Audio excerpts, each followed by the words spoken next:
Alright, let's set a new mark point. We have redundant audio and multiple cameras today, so ain't nothing gonna stop us. However, we have no destination. We do have a wallet, so that's good. Sometimes I forget that. I mean, I never forget my wallet. I always have my wallet. And we didn't write anything down to talk about. And I see we've got a camera pointed at the sky already.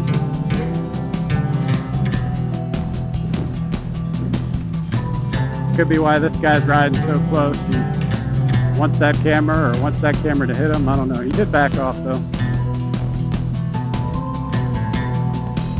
But I'll pull over and tighten it. Oh, here's one.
Well, there was some heavy acceleration. Let's see if it sticks this time. Tightened it down about as far as I could.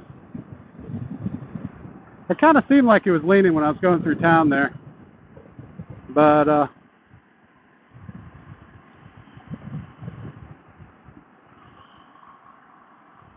who knows? When I looked back at it, it was still upright in town. I'm not sure what happened there. Just try to keep moving, keep away from people.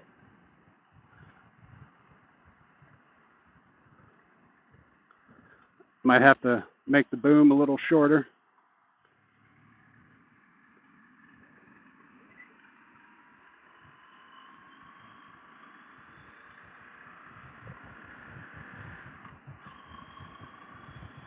Not sure what that guy's hurry was. Maybe he robbed that gas station?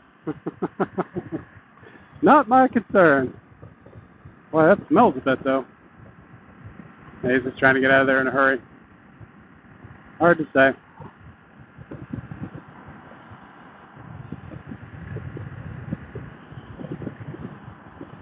Looks like the camera's still up.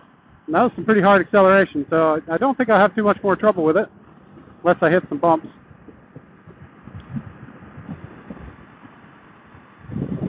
Wow, another warm day in the sun. It's hot, but on the bike it's perfect. Like absolutely wonderful. Best temperature for riding. I'm sure it'll get a little too hot here throughout the day, but we ought to be done with this by then.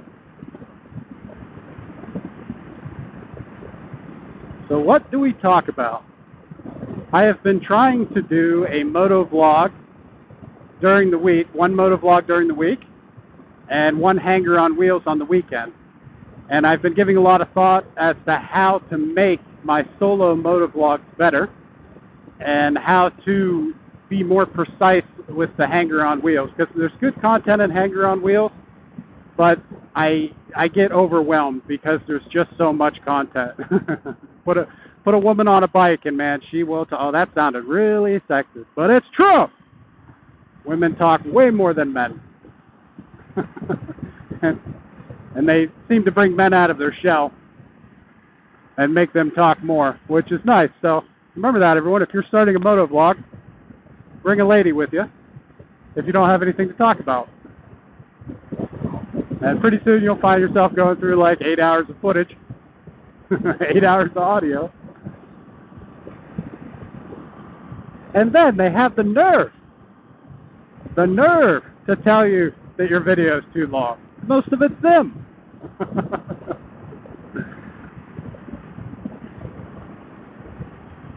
So I'm originally from Pennsylvania, and this is the road I take a lot to go home. Well, it's not home anymore, but to my childhood home, or one of my childhood homes. It's the home I've lived in the longest. Let's put it there. It's a nice drive. It's probably one of the nicest roads in this part of Ohio, 86. Unexpectedly, I'm having the best results with TikTok, getting the most views there. So I don't think motovloggers have entered that market in sincerity. And if they do, it's, short commercials for their other videos. And I can understand why. No one really wants to watch a portrait video of driving, if they want to watch driving at all. But with my editor, I'm able to change the format, the resolution, so that it is watchable on TikTok. I suppose nobody cares about that very much.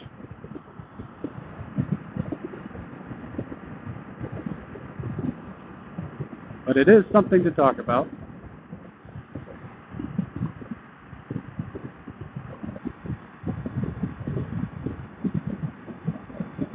So today I'm all dressed up with nowhere to go, but that is the beauty of a motorcycle. You do not need a destination. The ride itself is the destination. I'm sure I picked that up somewhere. That's not an original thought. I never was a bar crawler. I'll go when I'm on the motorcycle. In fact, only recently have I had, allowed myself to have one drink when I'm out. But I used to not drink at all, which I guess was pretty good policy when I was riding. And now I think my first ride of the season, rather to a bar, was to the A&W shop. And, I think I'll make that a tradition from now on. To kick off summer with a good old summer burger and a milkshake.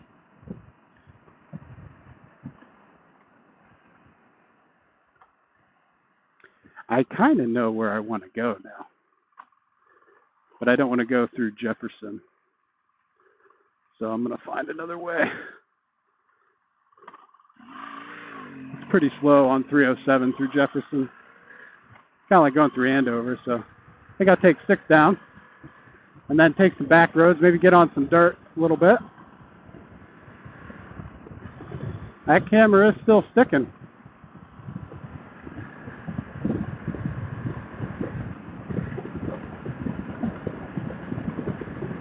I bet I off-road this a little bit though, and that camera will be pointed at the sky in no time. I don't think it's going to fall off though. It's relatively stable. I'm interested to see how the nose cam works out. It's only got to be 1080p, but a little picture-in-picture or a short little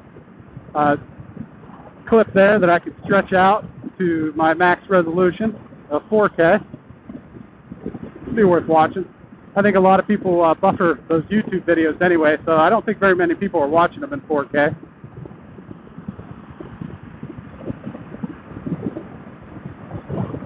It's almost chilly when the sun goes behind the clouds like that. Oh, look at this. We've got some bikers now. I think I may do an actual traditional biker wave, and only one guy waved, but that's okay. I just wave like a normal person now. One time I do the two to the road peace sign down. No one waves back. I guess they're going to get my grandpa wave from now on.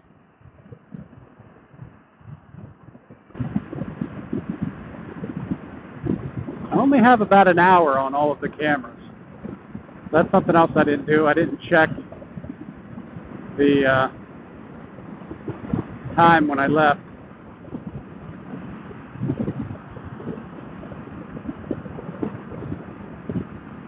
It's hard to take something that you enjoy for the very reason that there are less constraints upon you, that like time or even seat belts or even a helmet if you don't want to wear a helmet. It's hard to take something like that and then strap 4 cameras to it, sync the cameras, find something to talk about, pick a destination to go. It's if I didn't love it so much, it would make it work. The best part about this vlogging thing is that it has gotten Melissa back on the bike again, and I'm pretty excited about that. It's hard to leave all of the dogs that I have because I haven't successfully been able to train any of them to ride with me. And it's even harder to leave Melissa. I have to, in order to go do this. For a while there, she did not ride. There was a friend of her, a family friend. I don't think it was her friend, but a friend of her sister's who had a fatal accident. And I think that shook everybody up. I think people started selling their bikes, and on her side. I never really rode with anyone on her side that rides, but some of them did ride or have ridden in the past, like many people. A lot of people give it up, and I get that. You work hard, demanding on your body. And then when you get older, it's hard not only to find the time and the energy, but sometimes you're just plain beat up.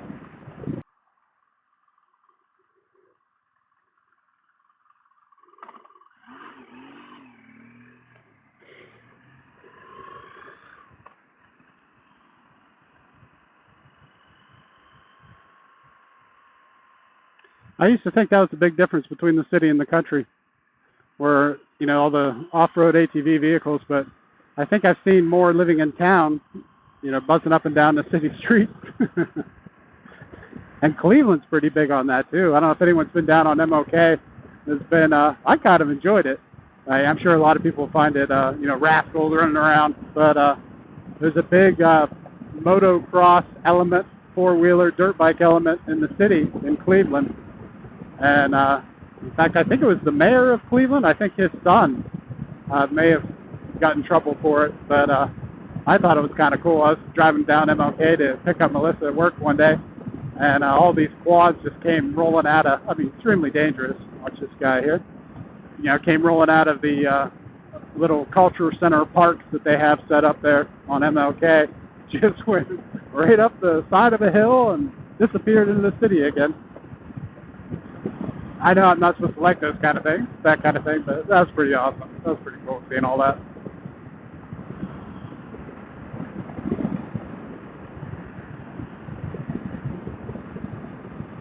And I think I, sort of get a double take for a while there, I got a double take from a lot of police officers in the city, just because this is a dirt bike style motorcycle. And I think, they're on the lookout. They were on the lookout for him at that time. Now that was probably a good 5 or 6 years ago, if not longer. So I haven't seen anything like that in a while, but I also haven't spent a lot of time in the city either, so it could still be going on.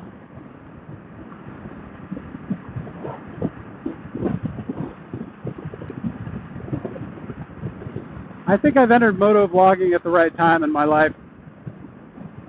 I do not feel the desire to show off, where, while I've had cameras strapped to my helmet or to this bike or other bikes before, it's always traveling, or there may be maybe a few videos I waited to post just because I may have been going a little fast, but out west the speed limit is higher, so please remember that when you're watching those videos.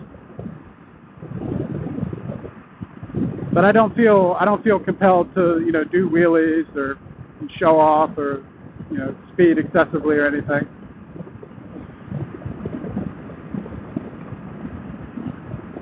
That old quote from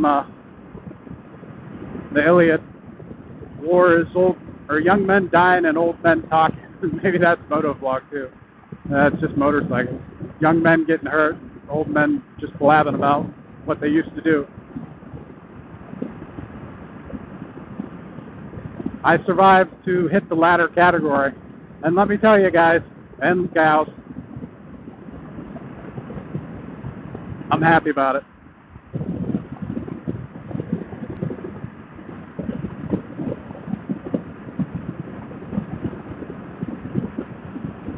As a guy I haven't seen in a long time, he was a friend of my sister's when we lived in sort of like a cottage house on Pima Tuning. I don't know if I can name names or not, but and he gave me my first bicycle, my first real, bicycle. I had, clunkers back then with banana seats and, ape hangers on them. But he gave me a BMX when I was a kid. It had, pegs on the back, and years later when I got a motorcycle, I knew that he rode. And so at the time, Erie was still having a motorcycle event. We'll continue this after the stoplight. A motorcycle event called Roar to the Shore.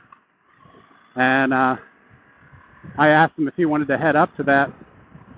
And I found an old video from a previous channel that I had of us riding up there to do, to go to that event. His family went to Waldemere up there, and then we sort of rode around. And I had an old '84 Venture Royale at the time, and I forgot how much fun that was until I watched that video. And I really did. I haven't ridden in groups a lot. When I, like I said, I went to Sturgis and I rode, with a bunch of old timers, and of course you can't help when Sturgis is swarming with other people like you who jumped on their bikes and got the heck out of Dodge to go to the mecca, motorcycle mecca of the world. You can't help but ride in groups. I mean, it happens.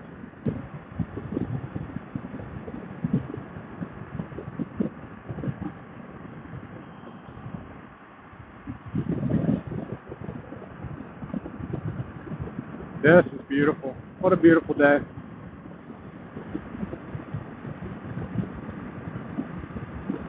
Great day to ride. There's something, I probably talked about it in other videos, but I enjoy days like today, but I absolutely in my youth, I loved riding on like scattered shower days or scattered storm days. In fact, it's like a guilty pleasure of mine. I'm not talking about the soaker rains, the ones that sweep in, or, the nor'easters that hang around, or the ones that come from out west that are just giant, long storms. I like the scattered ones that pop up when it's hot and muggy, and they just sort of seem to materialize out of nowhere. I was going to turn here, but this guy seems to be going straight. He's in a truck. So I'd hate to wipe out in front of him. Just always a possibility. Oh, he's not even using that road. Oh, man. Well, anyways, we call it dodging raindrops. Melissa and I sometimes do it together, but I don't think she likes the real severe stuff, but you can, if you know a little bit about weather, you can read the cloud formations and which direction the wind is traveling, and it's almost like sailing. And I would do that. I think I started doing that on the very first bike I had. When you run along the leading edge of those storms or skirt beside them, it really feels as if you're being pushed by the wind, being pushed by nature. I just, I imagine that it's sort of like what sailing is like. And it adds a sort of a fun little element to just, scooting around trying to avoid it. But sometimes you get caught, sometimes you can't avoid it. Sometimes you find yourself under, a cloud that is rotating. To be honest, I think that's kind of cool. So that's something I enjoy doing. I think most riders, would rather not ride in the rain. And, I'm the same. Those dodging raindrops day, I enjoy that.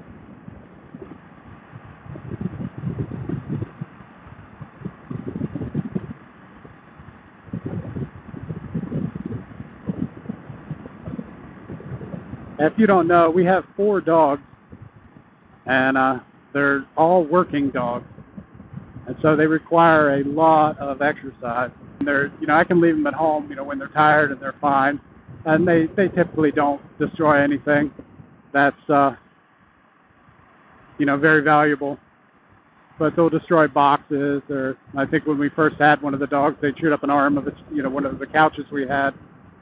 But it is hard. It's hard to get out. And do this when I know, they're going to be stuck inside at home. But Melissa's on vacation today, so she's home with the dogs, and she wanted to have a lazy day, so I got to sneak out and do some riding. But little does she know, being stuck with the dog, not a lazy day. No, they'll be pretty good. I ran them all week.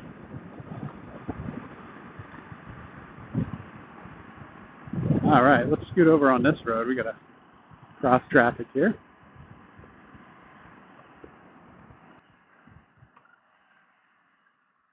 Woodville, Richmond. Here we go.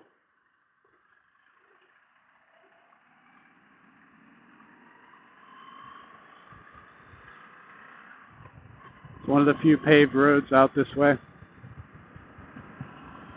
Let me rephrase that. One of the few east to west paved roads out this way.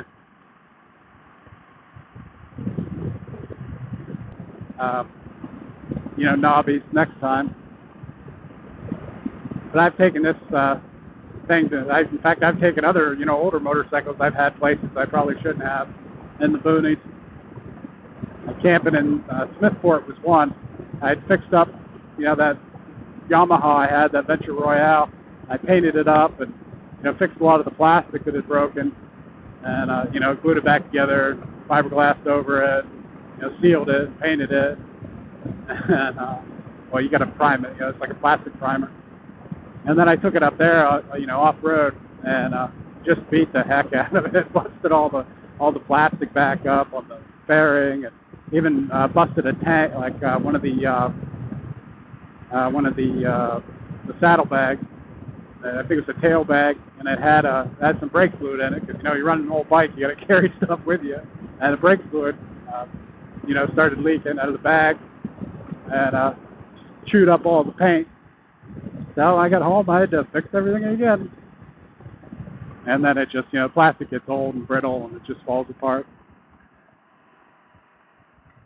But I've locked this thing up and slid down a mountain into Colorado Springs at Pikes National Forest. The ride out of there, it's kind of like switchbacks and it's all dirt, and it's pretty steep. And they had it blocked off, a lot of it, when I went through, but I kind of just went around the signs, and I came to a dead end. But it would have been I don't know how long that road is, but probably like 30 miles back the other way. And so luckily someone was there to open the gate for me, the guys who were working there. And so I was able to go, I came right off that trail into Colorado Springs. But it was steep. And then in Rocky Mountain National Park, just outside of it, I was looking for a little place to camp. I didn't want to camp in a campground. After Sturgis, I had had enough of that. I found a steep, campsite at the top of the mountain. But it was so steep, I couldn't get up it with my street tires. Part of it was like a slick rock face, and I made it that far, and I was so weighed down with, my camping gear and stuff, everything I took out west. Whoa, don't want to go down that far. And that I started to go up it. I chickened out and didn't fully commit, and so I had to walk the bike backwards while I almost slid off the side of the mountain. In fact, my left foot had no grip, so I was able to, just lean hard right, and then turn my bars, just enough to sort of back it down that hill. But it was a hairy situation. So that's really the only two times on street tires that I, attempted to outride the capability or my capability on the bike. Most things I can get through. If you just stand on this thing, get your weight off the back tire, it'll go through pretty much anything.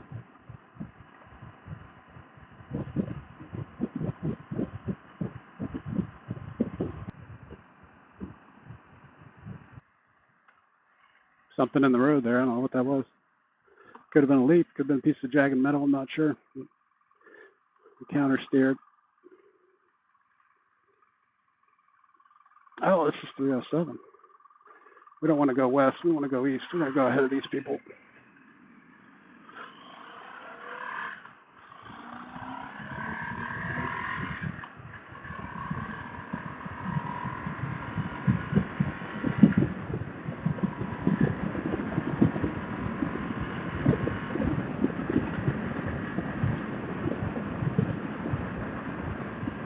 I always miss that turn there. Well, you can go into town and accomplish the same task. Just have to cross the railroad tracks.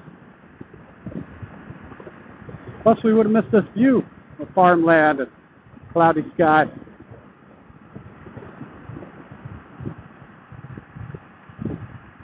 I haven't been out this way yet this year. It is always a nice ride. Got some loose gravel here.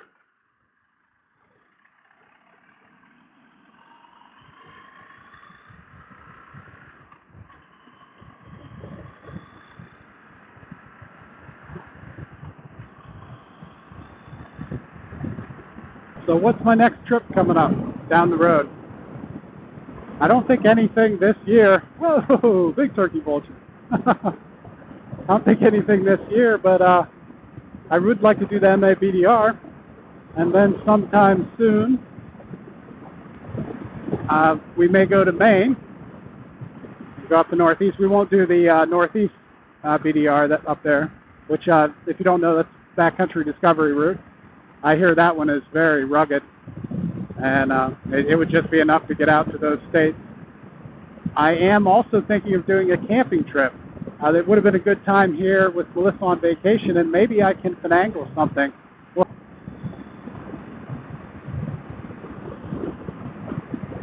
But we're definitely doing a hanger on wheels tomorrow in the morning. So I don't know if it's going to burn up a whole tank of gas out here. I didn't realize where I want to go is kind of a haul. I'd like to get out to Woodcock. There's some nice roads out that way. See some good scenery. Probably should have waited to start my footage.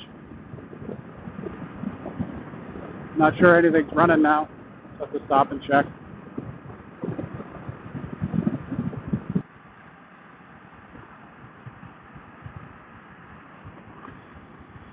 Oh, that's the road I wanted. No, that's okay. It all goes to the same place.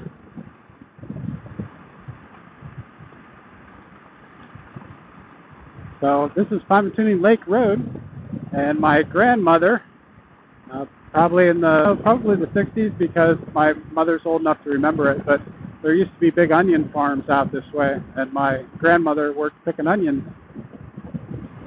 from a field like this. I think it's back the other way, but in this area. My grandfather on my mother's side is very old. He's born in like 1918 or 19 something or other, but no, it had to have been earlier than that.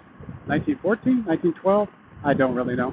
But part of the New Deal, he worked for the Works Department, dredging Connie Lake Park, and they used a team of horses to dig out those areas of the swamp that they had to dig out. Big bump. That's kind of scary.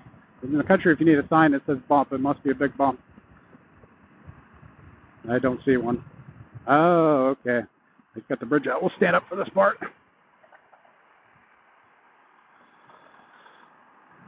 Looks like we're good now.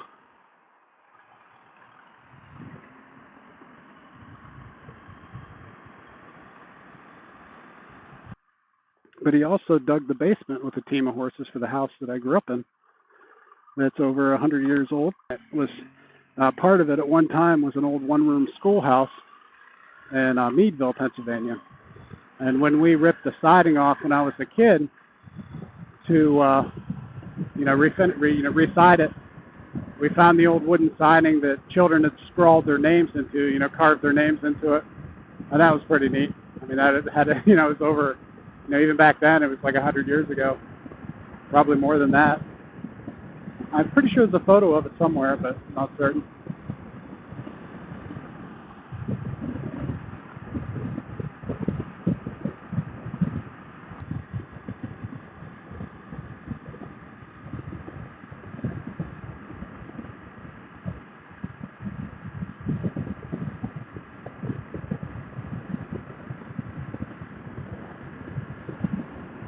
I can take 98. Or is that going to take me into Conneautville? Or I could shoot up a little further.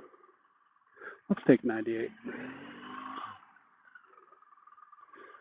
That's a good stretch to the left, the west, but east is just as good.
I hope we're getting this. This is quite a view. I've storm chased in this area too. Or dodge raindrops, sorry.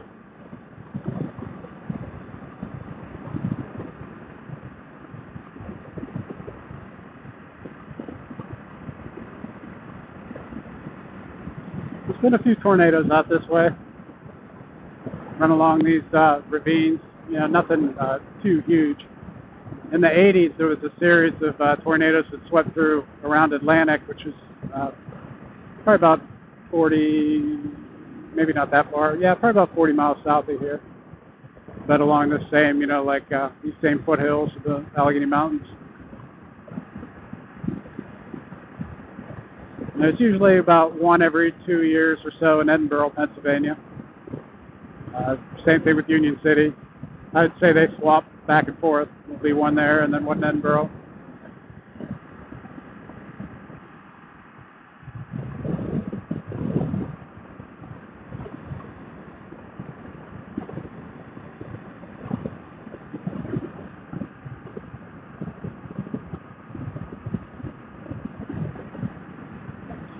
For a long time, my grandparents are buried on a hill that overlooks the path of the tornado in '85, I think it was. It went through Atlantic, killed some people, and nose itched.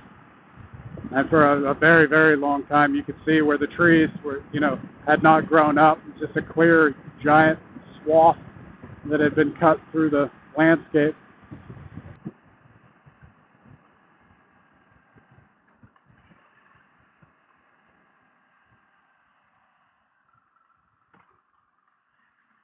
Let's pull over here and, no, we can't. This one coming. We still can.